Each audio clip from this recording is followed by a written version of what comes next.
লেকিন নানার একটা উম্মত রে জাহান্নামে যাইতাম দিতাম না।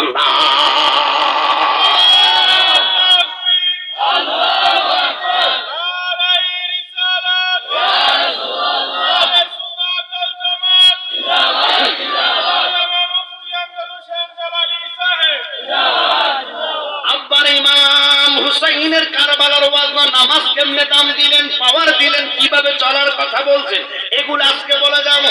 আমরা বহু লোক নামাজ পড়ে সুস্থারি না, আল্লাহ মাফ করো, আমাকে এলাকার নাই মনে হয়।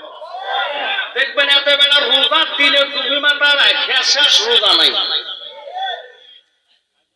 আতর উতুর লাগাই লাজম হেতের মতন রোজা দাঁড়ায় চলে নাই।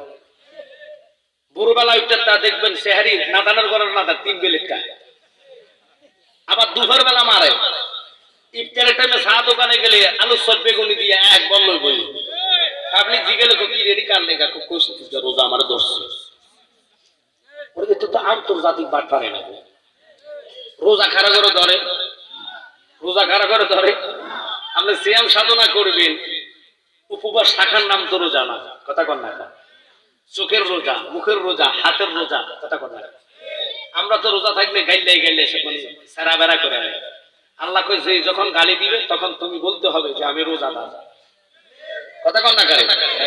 রোজাদারের পেট যখন শুকাইয়া যায়, সারা দিন তাপ হয়ে থাকে, তখন কথা বললো তার মুখ থেকে দুর্গন্ধ আসে। আল্লাহ কই এটা দুর্গন্ধ নেই, এটা আমার থেকে মেশক আম্বরের চেয়ে বেশি লাগে, এটাকে আমি হাসর ময়দানে মেশক আম্বর বানাই দিই। তো ওই রবকে ভয় পায় না মানুষ, মানুষও ভয় পায়। কত বড় সিটিং, চা দোকানের সামনে পর্দা দিয়ে রাখছে, কালা পর্দা, ভিতরে মধ্যে চা মারতেছে, পরোটা মারতেছে। আপনাকে দিকে এটা নাই না না।